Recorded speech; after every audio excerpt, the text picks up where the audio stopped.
Back in November 2018, I was arrested at work in front of my boss and coworkers. It was the most humiliating thing I've ever experienced. I later learned at the police station that I was being charged with multiple felonies.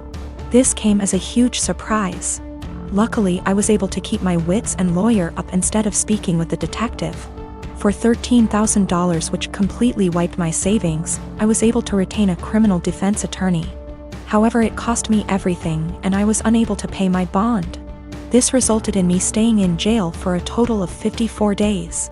At a status hearing, my attorney presented video evidence of me gassing up my car 3 hours away from where the crimes took place, and I ended up having all my charges dismissed. When I finally got out, I learned that I had lost my job, was in the process of being evicted, and my son was in the state's care. His mother is a heroin addict, and I haven't spoken to my own parents in nearly 15 years.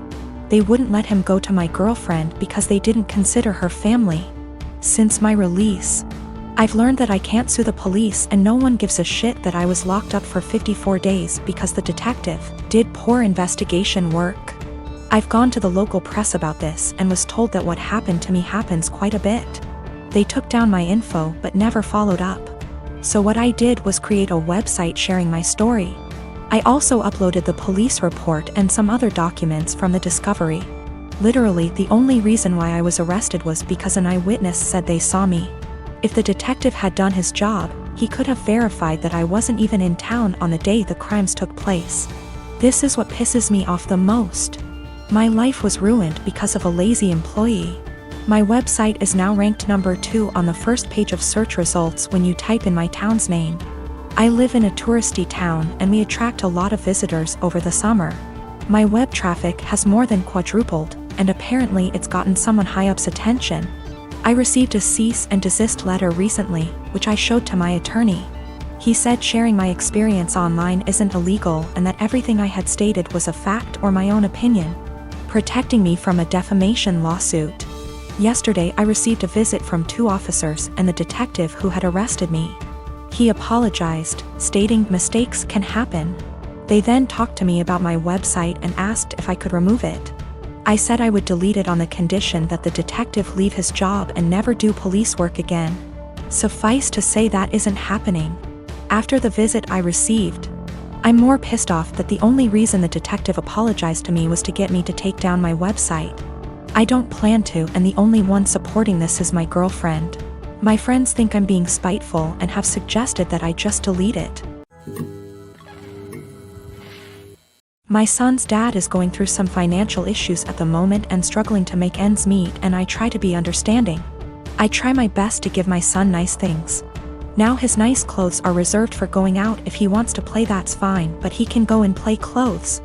I do not want him playing in those clothes, and I sent him over there with a bag of causal clothes. We go to mass every Sunday and I have him dressed nicely. Now during mass I gave him to my ex because at that point it is now his week to stay with Alex. However, every single time, Alex will come back to me and his clothes will be wrecked, whether it's played in dirt, ripped. The buttons are off, the jeans are stained or ripped as well. I've thrown out multiple shoes because my ex will not have him change into the play clothes that I sent him in and just let him play in the nice clothes. I do not have him like this all the time. I don't have him dressed dressy or in his nice clothes all the time, just when we're going to something important. Most of the time he's in stuff that he can play in and comfortable clothes. It's not like I have him in that all the time to where I'm always stopping playtime to change. At this point I'm so over the nice clothes being ruined because he refuses to dress him and play clothes for whatever reason. So before mass ends I will have my son take off the nice clothes and dress in casual clothes. I've been doing this for about 2 months now, and it has helped my bank account a lot to not have to spend a fortune whenever they get wrecked. I'll also point out that I tell him this multiple times, every single time he brings him back with nice clothes being ruined. I will send him a message reminding him to please put him in play clothes before he plays in the mud or the park, etc. However, lately my ex has been very upset that I'm not sending him in nice clothes. I told him that I used to, but he kept on ruining them for whatever reason, and I don't want them ruined. He's saying that I'm flaunting in his face that he's broke right now and can't afford to buy him such nice clothes. That is not at all the case. I said that that is his own insecurity talking because I have never ever done that, and I'm giving him multiple chances. I'd even be fine if he at least washed them to the point where they weren't unwashable and stained.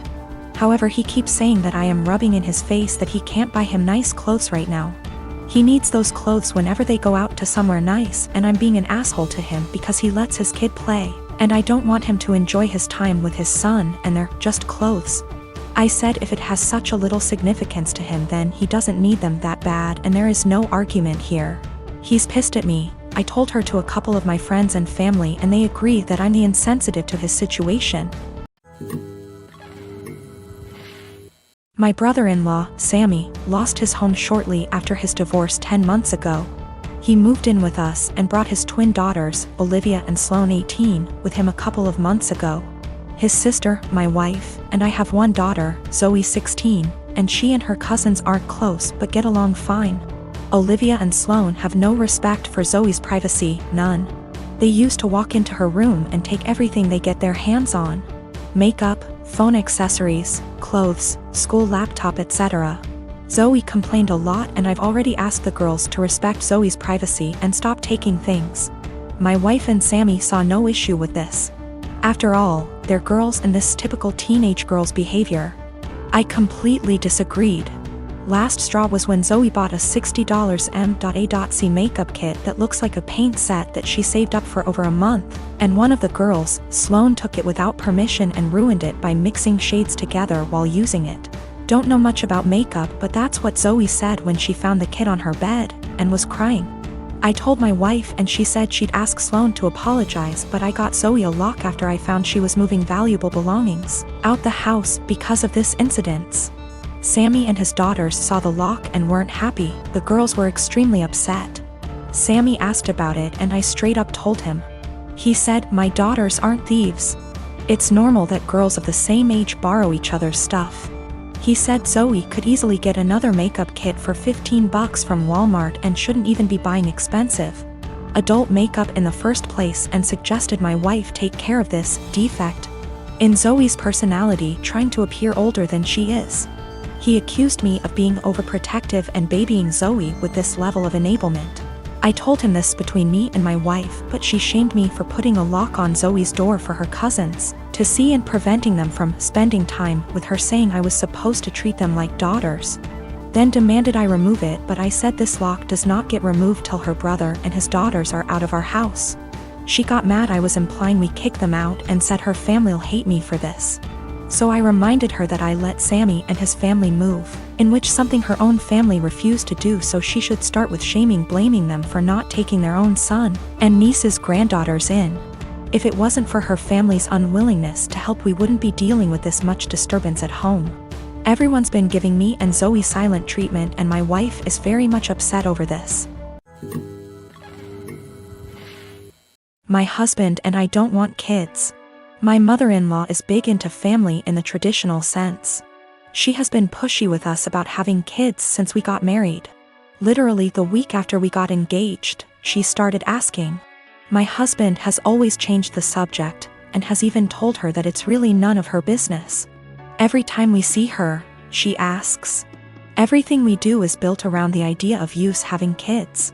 3 years into our marriage, my husband said we might not even have kids and mother-in-law would not hear it. At year 4, husband had a vasectomy and I had a tubal. So this weekend we were all at their home enjoying some barbecue and drinks and everything. When I get up to grab a beer, my mother-in-law asks me if maybe I should drink water instead, because wink wink nudge nudge. You never know. I was annoyed by this and said, there's really no chance. Mil, all wide grin, said, oh come on. It's time for you two to finally get serious. Put down the beer and tell us when we can finally expect you two to finally make your family official. I said we've been official for about 5 years now, Mil, and drink the beer. Husband laughs with me. Mother-in-law gets more annoyed and says, you won't be real last names until you bless us with babies. Husband repeated. After about 15 minutes of the usual comments, I finally snapped and said, husband got snipped. I had my tubes tied. We're not having kids. You need to stop bringing it up. Period. Well, I thought I started WWII. She started crying and stormed off. Family looked at us with disgust and stormed off to comfort her. We left. party kinda ended. The social media bullshit started shortly after. Vague posts, links about how motherhood is a woman's greatest calling, listicles about how unhappy childless women are, etc. Some meme about how I guess I wasn't a good enough mother and won't be graduating to grandmother. It's obnoxious to the point that I just muted all of them.